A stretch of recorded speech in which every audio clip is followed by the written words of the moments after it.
शारदे मेरे कंठ बसो गुणगान सभा में गाऊं मैं माँ शारदे मेरे कंठ बसो गुणगान सभा में गाऊं मैं। जब गाऊं मैं गुणगान तेरा जब गाऊं मैं गुणगान तेरा माँ कर देना कल्याण मेरा माँ कर देना कल्याण मेरा।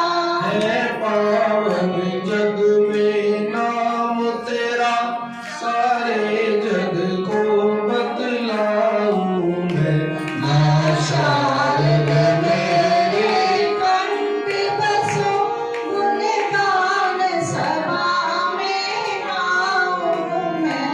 तू विद्या का भंडार भरे तो विद्या का भंडार भरे यही सुनकर आया द्वार तेरे यही सुनकर आया द्वार तेरे। संकट सब हर लो आन मेरे तेरे चरणों में शीश झुकाऊं मैं माँ शारदे मेरे कंठ बसो गुणगान सभा में गाऊं मैं। विद्या की जननी मैया तुम विद्या की जननी मैया तुम बोली की लाज बचैया तुम बोली की लाज बचैया तुम। सुर ताल का ज्ञान नहीं मुझको क्या भेंट मैं तुझको चढ़ाऊं मैं।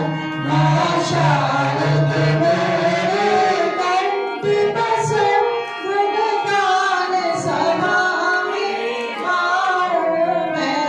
दंगल में मुझे सम्मान मिले दंगल में मुझे सम्मान मिले गीतों में नूतन प्राण मिले गीतों में नूतन प्राण मिले।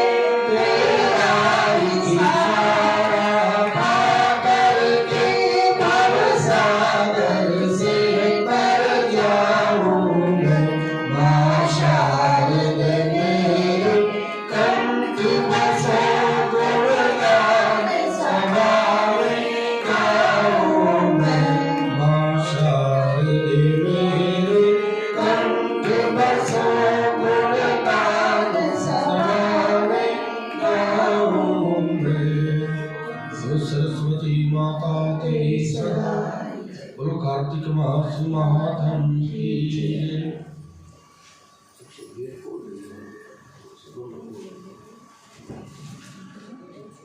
नारद उवाच स्नानं दानं च पूजां च वंदनं च तथैव च विष्णोस्तत्खान्ये देव्यानां स विशेर मुदाहर्तम।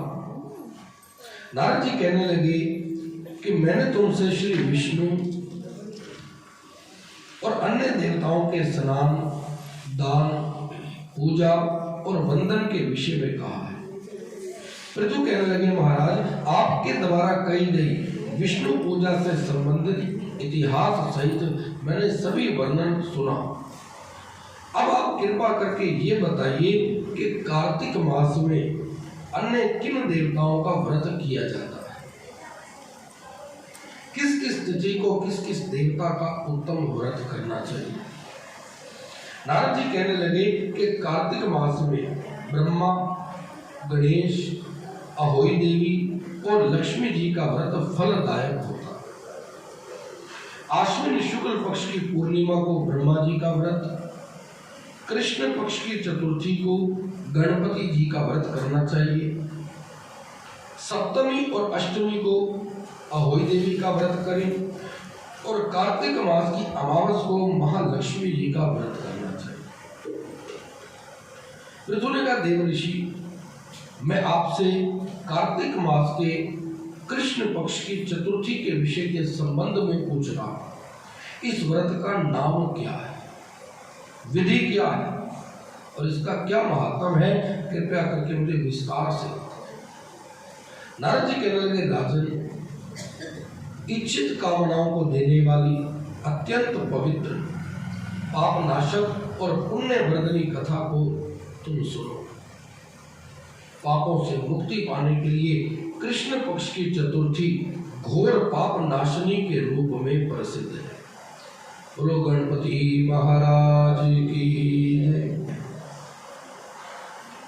प्रत्येक स्त्री पुरुष को ये सुंदर व्रत अवश्य करना चाहिए। हे नरोत्तम, विधवा और कुमारी स्त्रियां भी सौभाग्यवती स्त्रियों के समान ही इस व्रत को अलग अलग कर सकती है। 8 वर्ष से अधिक आयु वाली कन्या, प्रौढ़ा, बाला अथवा विवाहिता, इन सबको ये शुभ व्रत अवश्य करना चाहिए। यदि कोई स्त्री मोहवश इस व्रत को नहीं करती तो उस विवाहिता स्त्री का पति मर जाता है। विधि और नियम पूर्वक इस सुंदर व्रत को करने वाली स्त्री कभी भी विधवा नहीं होती। बोलो गणपति महाराज की जय। पहले गणेश मनाओ मनाओ रे भक्तों, पहले गणेश मनाओ मनाओ रे भक्तों, पहले गणेश मनाओ रे भक्तों, पहले गणेश मनाओ मनाओ रे भक्तों, पहले गणेश मनाओ मनाओ रे भक्तों, पहले गणेश मनाओ मनाओ रे भक्तों, लड्डुओं का भोग लगाओ लगाओ रे भक्तों, लड्डुओं का भोग लगाओ लगाओ रे भक्तों, गोरा माँ की लाड दुलारे, गोरा माँ की लाड दुलारे, शंकर की आँखों के तारे, शंकर शंकर की आँखों के तारे, गोरा माँ के राज दुलारे, शंकर की आँखों के तारे, लड्डुओं का भोग लगाओ लगाओ रे भक्तों, लड्डुओं का भोग लगाओ लगाओ रे भक्तों, पहले गणेश मनाओ मनाओ रे भक्तों, पहले गणेश मनाओ मनाओ रे भक्तों, बोलो गणपति महाराज की जय। गणपति भगवान का ये व्रत कार्तिक मास की कृष्ण पक्ष की चतुर्थी को मनाना चाहिए।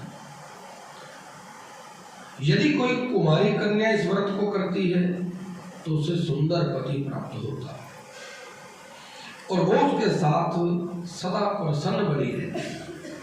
हे राजन, मेरे वचनों को ध्यान पूर्वक सुनो। तृतीय तिथि को इस व्रत का नियम लेना चाहिए। चतुर्थी तिथि को प्रातः काल उठकर यथाविधि स्नान करके सभी आवश्यक कर्मों को करना चाहिए। फिर गंध आदि के मंडल में गणेश जी का पूजन करके व्रत का संकल्प लेना चाहिए। तत्पश्चात प्रदोष काल में गणेश जी की पूजा करनी चाहिए और चंद्र उदय होने पर चंद्र देव को अर्घ देना चाहिए। फिर ब्राह्मणों को भोजन कराकर स्वयं भी भोजन करना चाहिए तथा क्रोध आदि को त्याग कर रात्रि जागरण करना चाहिए। पूजा करने से गणेश जी प्रसन्न हो, इस मंत्र का उच्च स्वर से उच्चारण करके गणपति महाराज की प्रदक्षिणा करें। हे राजन, स्तुति पाठ करने के बाद आरोग्य और सौभाग्य की प्राप्ति के लिए एक मुट्ठी अनाज भगवान गणपति को अर्पण करें। फिर सौभाग्य और पुत्र वृद्धि के लिए गणेश जी की प्रदक्षिणा करने के बाद अन्य सब वस्तुओं को अपने कुल की किसी वृद्धा स्त्री को समर्पित कर दें। अपनी सास को वृद्धा बुजुर्ग जो होते हैं परिवार के, उनको समर्पित करें। नव विवाहितों के व्रत और दान की विशेषता के भी विषय में सुनो। 10 अष्ट का दक्षिणा युक्त जो भी संकल्प हो उसका दान करें। जिनका पहला व्रत किया जाता है नव विवाहितों का, 10 अष्ट का 10 पात्र दान किए जाते हैं। ये कृत्य पुरुषों के लिए भी है। अब स्त्रियों के लिए आवश्यक कृत्य के विषय में सुनो। हे राजन, स्त्रियों को चाहिए कि वो तृतीया तिथि को सिर सहित स्नान करें। रात्रि के समय भोजन करने के बाद दातुन करें, फिर सुख पूर्वक सोकर चतुर्थी के समय सूर्य उदय के समय विधि पूर्वक नदी आदि पवित्र जल में स्नान करें। हे राजन, वहां पर सभी अन्य कृत्यों को संपादित करें। सुंदर आभूषण और वस्त्रों को धारण कर संध्या के समय बड़े उत्सव का आयोजन करना चाहिए। हे राजन, अब मैं चतुर्थी को प्रयत्न पूर्वक किए जाने वाले महोत्सव के आयोजन के विषय में बताता हूँ। स्वर्ण आदि के पात्र में 10 अष्ट का रख कर घी का दीपक जलाए। स्वर्ण आदि के कलश में जल भरकर उसे पात्र के मध्य में रखें। फिर सभी स्त्रियां पात्र के मध्य में कलश को रखकर अपने अपने पात्र को हाथ में उठाकर के एक दूसरे को दे और ले, एक दूसरे से उनका बर्तन पात्र आदान प्रदान करें। अपने पात्र में रखे हुए कलश को दूसरे के हाथ में देना चाहिए और उसे 10 बार चूमकर बारंबार मंत्र का उच्चारण करें। पात्र को एक दूसरे को देते समय स्त्रियों को ये मंत्र बोलना चाहिए कि हे सौभाग्यवती, कार्तिक मास की चतुर्थी को ये पात्र ग्रहण करो। ये पति की आयु और सौभाग्य को बढ़ाने वाला है। इस समस्त कामनाओं को देने वाले शुभ पात्र को काम संकल्प की सिद्धि हेतु ग्रहण करो। हे सुंदरी, इस नेत्र ज्योति वर्धक दीपक को भी ग्रहण करो। हे राजन, इस प्रकार के मंत्र को 9 बार उच्चारण करके स्त्रियां अपने पात्र को चलाएं और 10वीं बार चलाते समय भी इस मंत्र का उच्चारण करें कि देवी, इस सर्व सौभाग्यदायक कलश को ग्रहण करो ताकि मुझ पर और तुम पर गणपति भगवान सदैव सदैव प्रसन्न रहें। और इस प्रकार दक्षिणा सहित 21 बार करना चाहिए। बोलो वृंदावन बिहारी लाल, बोलो गणपति महाराज की।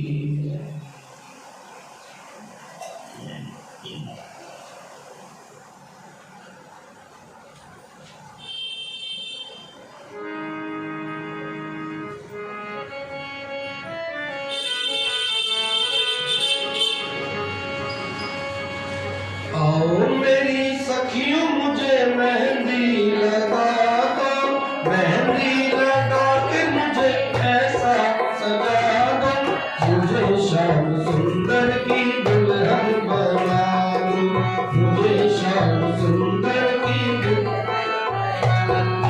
आओ मेरी सखियों, मुझे दुल्हन बना दो।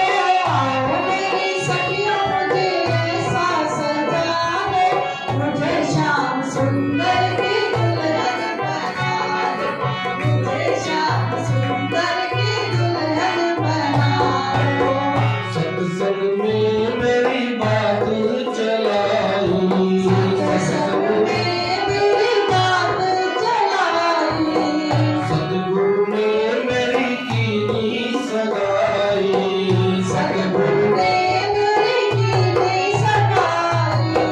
सत्संग में मेरी बात चलाई, सत्संग में मेरी बात चलाई, सतगुरु ने मेरी कीनी सगाई, सतगुरु ने मेरी कीनी सगाई। उनको बुला के हथ लेवा करा दे, उनको बुला के हथ लेवा करा दे, मुझे श्याम सुंदर की दुल्हन बना दो, मुझे श्याम सुंदर की दुल्हन। दुल्हन बना दो।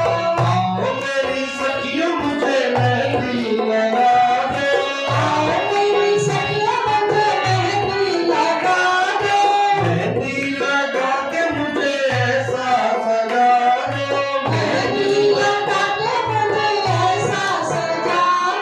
मुझे श्याम सुंदर की दुल्हन बना दो, मुझे श्याम सुंदर की दुल्हन बना दो।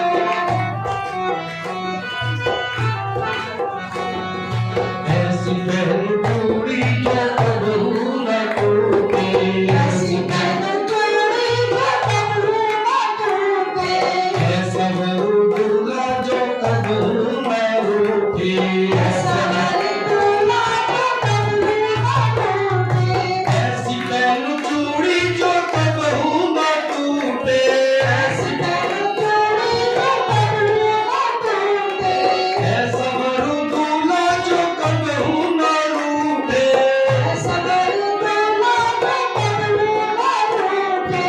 अटल सुहाग की बिंदिया लगा दो, अटल सुहाग की बिंदिया लगा दो, मुझे श्याम सुंदर की दुल्हन बना दो, मुझे श्याम सुंदर की दुल्हन बना दो। आओ मेरी सखियों मुझे मेहंदी लगा दो, मेरी सखियों मुझे मेहंदी लगा दो, मेहंदी लगा के मुझे ऐसा सजा दो, मेहंदी लगा के मुझे ऐसा सजा दो, मुझे श्याम सुंदर की दुल्हन बना दो, मुझे श्याम सुंदर की दुल्हन बना दो।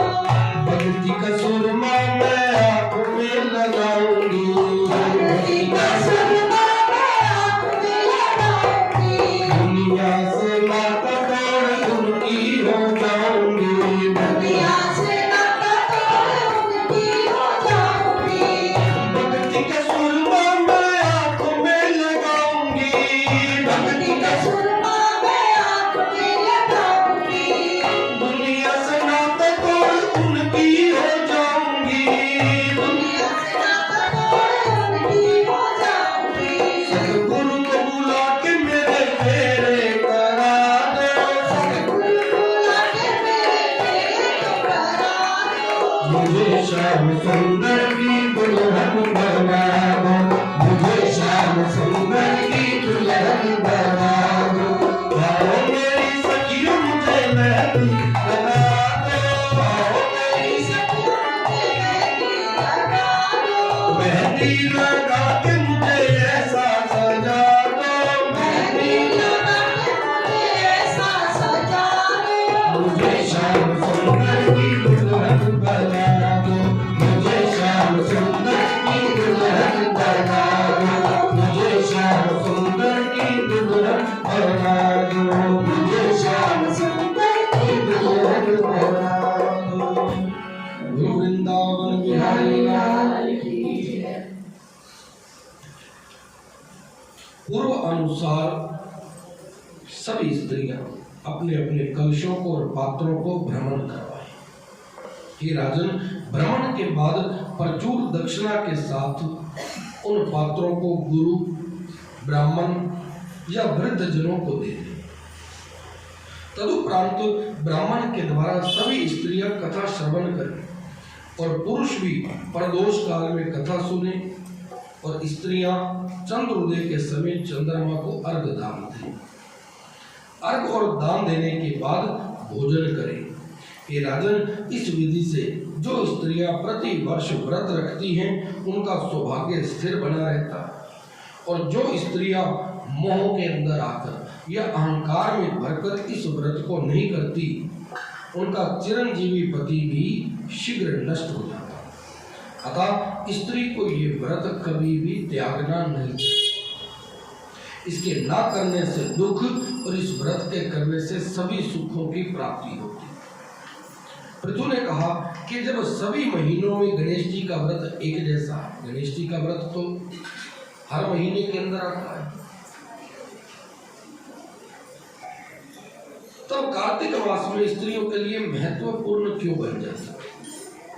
पूर्व काल में मृत्यु लोक में इस व्रत को किसने प्रकाशित किया था, ये भी बताओ, क्योंकि मैं श्रद्धा पूर्वक सुनना चाहता हूँ। नारद जी कहने लगे, प्राचीन काल में भद्रावती नामक नगरी में सुधर्मा नामक राजा राज्य करता और उसके 4 पुत्र बड़े प्रसिद्ध महाबलशाली थे। गुरुबाम के बिहारी लाल की। जिनके नाम है देव हो, सुशर्मा, जय शर्मा और सुशोभन, उस राजा को देवांगना के समान सबको परम प्रिय वीरवती नामक एक कन्या भी प्राप्त हुई। राजा ने उसका विवाह देवव्रत के साथ कर दिया और दोनों दंपति पारस्परिक गुणों से बड़े आनंद पूर्वक रहने लगे। एक बार राजा के घर में बैठे हुए देवव्रत को अचानक नागराज ने डस लिया, सांप ने डस लिया।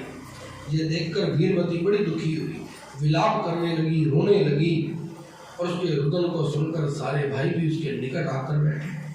पिता, माता, भाभियों सहित नगर के सभी लोग राजकुमारी के दुख से बड़े दुखी हो गए और इसी बीच ऋषि पुलस्त जी वहां पर आए। वो उनके दुख को हरने वाले और आनंद की वृद्धि करने वाले थे। उन्हें देखकर राजा ने हाथ जोड़कर कहा, प्रभु मेरी कन्या किस पाप के कारण विधवा हुई? हे मुनि शार्दुल, इसका दुख किस प्रकार दूर हो मुझे बताने की कृपा करिए। पुलस्त जी कहने लगे, राजन तुम्हारी विवाहिता पुत्री ने कार्तिक मास में सौभाग्य और सुख को देने वाले गणेश चतुर्थी के व्रत को नहीं किया, उसी पाप के प्रभाव से ये विधवा हुई है। बोलो गणपति महाराज। ये राजन, ये व्रत तो सभी स्त्रियों के लिए बड़ा आवश्यक है। इसके विषय में सुनो। एक समय समस्त देवता, ऋषि, ब्रह्मा, विष्णु, शिव सहित एक स्थान पर एकत्रित हुए और वो सब दैत्यों का नाश करने के लिए विचार करने लगे कि दैत्यों के विनाश के बाद हमें सुख किस प्रकार से मिलेगा। तब ब्रह्मा जी ने कहा कि तुम लोग मेरे मत को सुनो। श्री गणेश जी का व्रत सब दैत्यों को नष्ट करने वाला है। ये सुनकर के सब देवताओं ने गणेश जी का व्रत रखा और उसके प्रभाव से दैत्यों को नष्ट कर दिया। फिर सब देवताओं और ब्रह्मा, विष्णु आदि ने गणेश जी से कहा कि गणपति महाराज आप हमारे से कोई वरदान मांगो। पहले देवताओं ने इस व्रत को रखा था कि सभी राक्षसों का संहार हो सके। जब देवताओं की विजय हुई तभी सभी देवता प्रसन्न हुए और गणपति महाराज से कहने लगे, महाराज आप कोई वरदान मांगो। गणेश जी कहने लगे कि कार्तिक मास के कृष्ण पक्ष की चतुर्थी को जो भी स्त्री मेरा व्रत रखे उसका पति चिरंजीवी हो जाए। आप सभी देवता मुझे यही वरदान प्रदान करें। जो पुरुष कार्तिक मास के कृष्ण पक्ष वाले इस व्रत को रखे वो भी दीर्घ आयु हो जाए। ये सुनकर देवताओं ने कहा कि जो जो स्त्री कार्तिक मास के कृष्ण पक्ष में तुम्हारा व्रत करेगी उसके अल्प आयु पति भी चिरंजीवी हो जाएंगे। बोलो गणपति महाराज। और जो इस व्रत को नहीं करेंगी उनके पति नष्ट हो जाए। हे राजन, देवताओं के वरदान वाला ये व्रत सभी स्त्रियों को प्रयत्न पूर्वक अवश्य करना चाहिए। तुम्हारी पुत्री ने ये व्रत नहीं किया था, इसीलिए उसे ऐसा फल मिला। राजा ने कहा, हे तपोधन मुनि, अब मुझे क्या करना चाहिए कि जिसे करने से मेरी पुत्री को दोबारा सुख प्राप्त हो? पुलस्त जी कहने लगे, राजन यदि आपकी पुत्री अब भी कार्तिक मास के कृष्ण पक्ष की चतुर्थी को विधि पूर्वक व्रत रख ले तो गणपति महाराज की कृपा और मेरे अनुग्रह से इसका पति जीवित हो जाएगा, इसमें कोई संदेह नहीं। बोलो वृंदावन बिहारी लाल, बोलो गणपति महाराज की।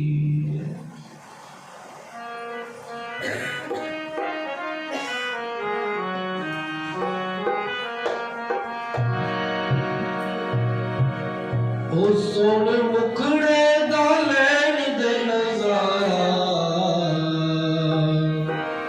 सोन मुखड़े दा लैण दे नजारा, वे केड़ा तेरा मुल लगदा। सोन मुखड़े दा लैण दे नजारा, वे केड़ा तेरा मुल लगदा। वे केड़ा तेरा मुल लगदा, वे केड़ा तेरा मुल लगदा। सोन मुखड़े दा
तेरा मुल लगदा बिना अखियां दा और दे मुरझारा तेरा तेरा मुल लगदा अखियां दे विच अखियां पाके अखियां दे विच अखियां पाके कर दिता जादू ने नजरां मिला के कर दिता जादू ने नजरां मिला के अखियां दे विच अखियां पाके अखियां दे विच अखियां पाके कर दिता जादू ने नजरां मिला के कर दिता जादू ने नजरां मिला के तेरे बिना नहीं हो तेरे बिना नहीं हो तेरे बिना नहीं होगा गुजारा तेरा तेरा मुल लगदा तेरे बिना नहीं होगा गुजारा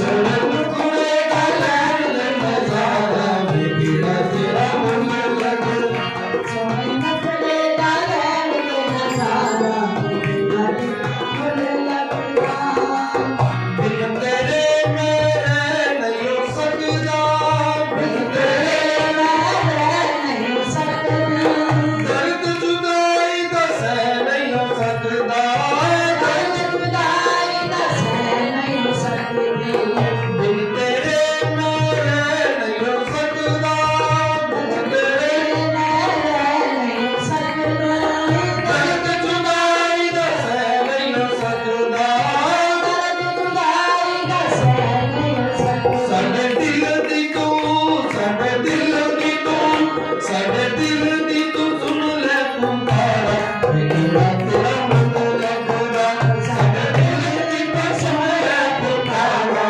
तेरा तेरा मुल लगदा सोन कुड़े दा लैन नजारा तेरा तेरा मुल लगदा सोन कुड़े दा लैन नजारा तेरा तेरा मुल लगदा इना किया दा और दे गुजारा तेरा तेरा मुल लगदा इना किया दा और दे गुजारा तेरा तेरा मुल लगदा गुलबा के बिरानी वाली हे राजन ये कहकर के पुलस्त्य वहां से चल दी। तब राजा की पुत्री ने अपने पति के मृत शरीर को तेल में सुरक्षित रखा और इसके बाद जब कार्तिक मास आया तब उसने विधि पूर्वक व्रत किया और महोत्सव रचकर पात्र विचलन के अंत में कथा सुनी, ब्राह्मणों को दान दिया और रात्रि के समय चंद्रमा को अर्घ दिया और दोबारा ब्राह्मणों को दान दिया। उस व्रत के प्रभाव से उसका पति जीवित हो गए। हे राजन, उसी समय से ये व्रत लोक प्रचलित हुआ। जो भी स्त्री या पुरुष इस व्रत को करते हैं वो सुख सौभाग्य को प्राप्त करते हैं। हे राजन, गणेश व्रत की कथा ब्राह्मण से सुने और कार्तिक मास की कृष्ण पक्ष की चतुर्थी को गणेश जी का व्रत रखें। पुराण वर्णित इस पवित्र कथा को अवश्य सुनना चाहिए। हे राजन, कथा ना सुनने से व्रत का आधा फल ही प्राप्त होता है। कार्तिक मास में कथा सुनना विशेष रूप से आवश्यक है और ब्राह्मण के मुख से कथा सुनने पर 10 गुना फल अधिक मिलता है। क्या दो धर्म की अधर्म का। कई लोग पुस्तक लेकर के घर के अंदर कथा अपने आप पढ़ लेते हैं, जो सुबह कहीं नहीं उठ सकते या किसी कारणवश।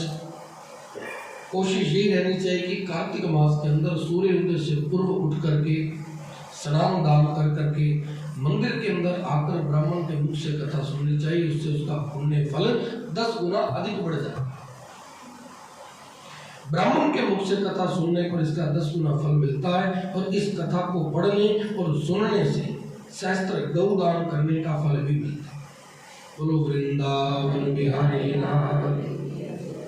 इति श्री पद्म पुराणे कार्तिक मास महात्म के अंतर्गत पृथु नारद संवाद में सौभाग्यप्रद गणेश कार्तिक गणेश चतुर्थी कथा निरूपण नामक 10वां अध्याय समाप्त। बोलो विष्णु भगवान की जय। बोलो मात गंगा। एक भजन सुना के द्रुपद सुता और केशव की एक बात तुम्हें सुनाते हैं। करुणा सिंधु की करुणा कैसी तुमको आज बताते हैं, तुमको आज बताते हैं। जब युद्ध हुआ महाभारत का कौरव मारे जाते थे, तब दुर्योधन भी व्याकुल था और भीष्म समझ ना पाते थे, भीष्म समझ ना पाते थे। गुस्से में आकर के भीष्म ने एक प्रतिज्ञा कर डाली, कल के युद्ध में एक पांडव को कर दूंगा मैं धराशायी, कर दूंगा मैं धराशायी। जब सुनी प्रतिज्ञा केशव ने तो वो भी चिंता मग्न हुए, खुद दासी बन द्रौपदी के संग भीष्म के सम्मुख पहुंच गए, भीष्म के सम्मुख पहुंच गए।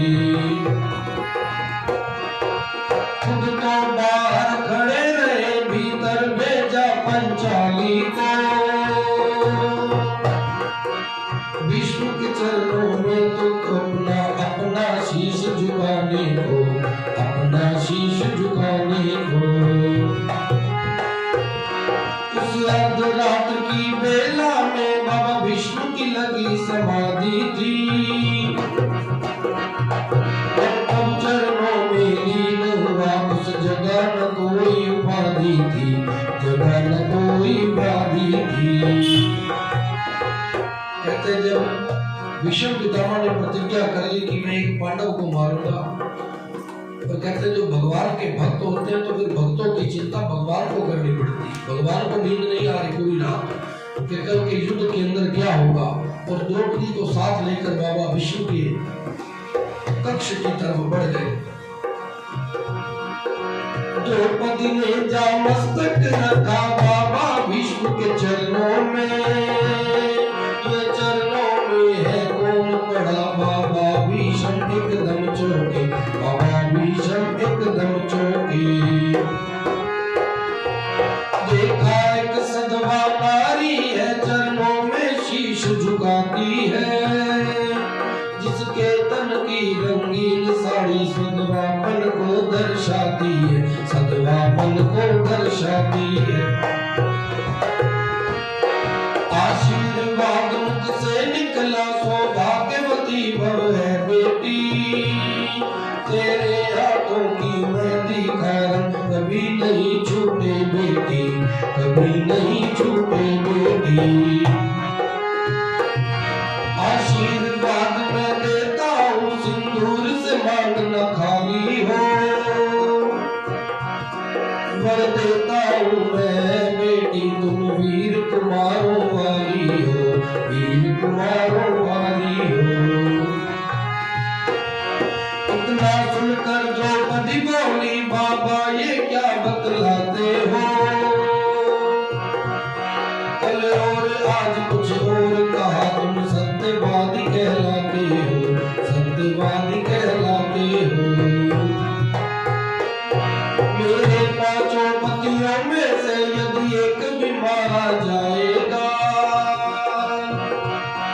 आशीर्वाद तेरा बाबा क्या झूठा नहीं कहाएगा, झूठा नहीं कहाएगा। क्योंकि उस समय आज भी अगर कोई स्त्री बड़ों के चरणों को स्पर्श करे तो पहला ही आशीर्वाद निकलता है कि सौभाग्यवती। और भगवान कृष्ण की लीला तो सभी जानते हैं, लेकर के जब दासी बनकर के पहुंचे, ताकि प्रतिज्ञा भंग तभी होगी जब भगवान पितामह के हाथ से उनकी प्रतिज्ञा को दूसरा आशीर्वाद दिलवाए। जब विष्णु पितामह ने देखा उन प्रभु अब आया होश पितामह को, आंखों से माला छूट गई। उन प्रभु चरणों में लगी हुई चित चोर समाधि टूट गई, चित चोर समाधि टूट गई। बोले बेटी तेरे प्रश्नों का उत्तर तो दे पाऊंगा,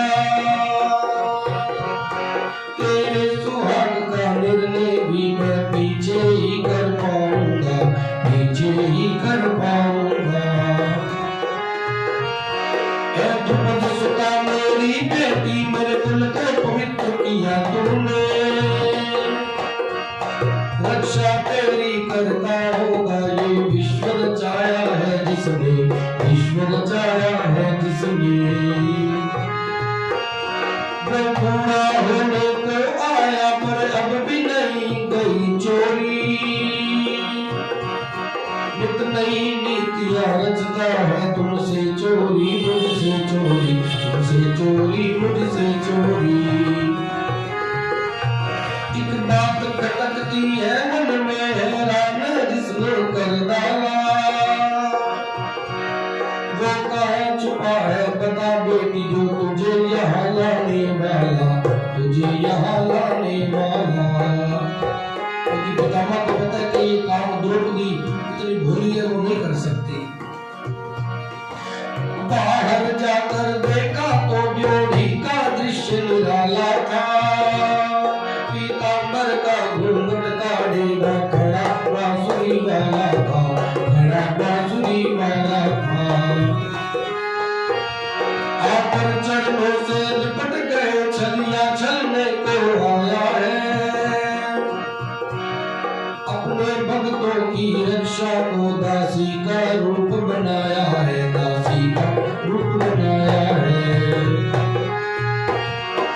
कहते हैं द्रौपदी के जूते पीतांबर के कोने में, उनमें करुणा का भाव लिए थे, लगे पितामह भी रोने, लगे पितामह भी रोने। ऐ द्रुपद सुता मेरी बेटी जाओ अब विजय तुम्हारी है,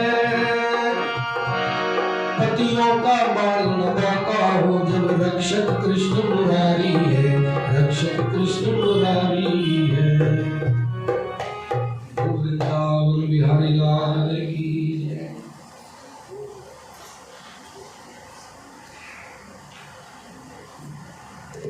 इति श्री पद्म पुराण कार्तिक मास महात्म अंतर्गत मृत्युदान संवाद में सौभाग्यप्रद कार्तिक गणेश चतुर्थी कथा निरूपण नामक 10वां अध्याय से। बोलो कार्तिक मास महात्म की जय। बोलो वृंदावन बिहारी